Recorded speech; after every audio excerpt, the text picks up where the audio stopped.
You're drunk right now. And that's not going to change. You kind of have a drinking problem. I recognize the problem. Well, fair enough. Okay, we're live. Kamala Harris, welcome.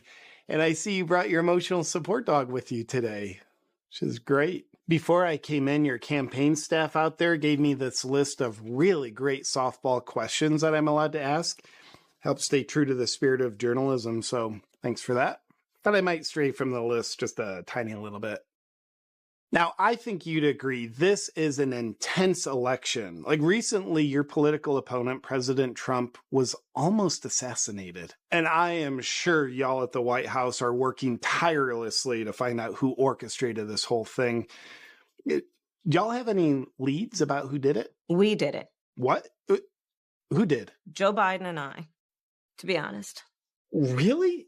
He was shot. I'll say that that's good work. Oh, that's... wow, I can't believe it.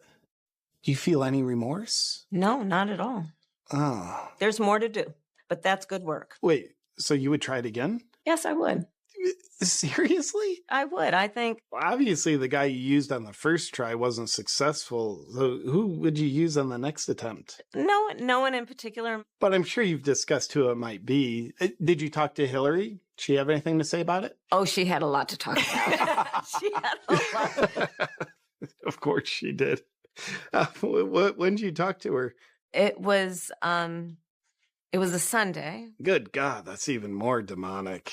Tim, are you on board with all this? I think people know who I am. Yeah, they do. You guys could go to prison for this. Next question, please. Yeah. No, seriously, this is a major crime. This is a big deal. One more question on this, please. All right, your resting bitch face tells me you really want to move on, so we shall. Let's talk about moving forward. You make a lot of great promises about what you'll do if you get into office. But you've been in office for almost 4 years, and most things have objectively gotten much worse. The border, crime, inflation, it's pretty bad. How could you let this happen? In large part, all of that because of mismanagement. Yeah, I guess that would be it. That is the reality of it. And 4 years of being vice president. But I'd like to imagine how you will do things has no correlation to how you've always done things. So if you do win this definitely not rigged election, what would you do specifically to fix all the problems in our country?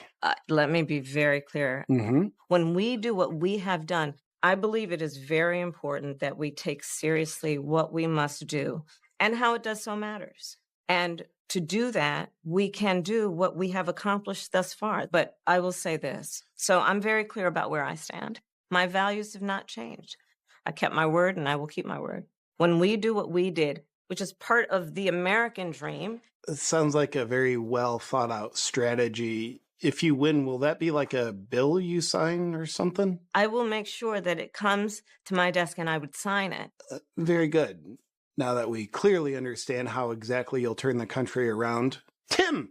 I forgot you were alive over there, buddy.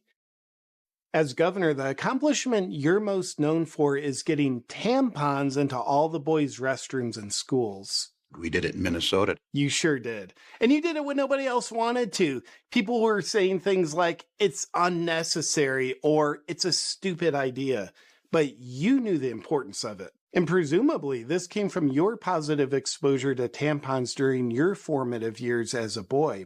What did it mean to you when you put your first tampon in? It was just such a visceral, emotional moment that I'm grateful I got to experience it. I think history is going to show that in so many ways it was transformative.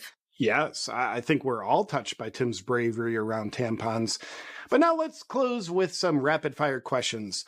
Kamala, who's the biggest dipshit you've ever known? Well, my first thought was not about me, to be honest with you. Yeah, well, no, I meant the biggest dipshit you've ever known, aside from yourself. I have served with President Biden for almost 4 years now. Right.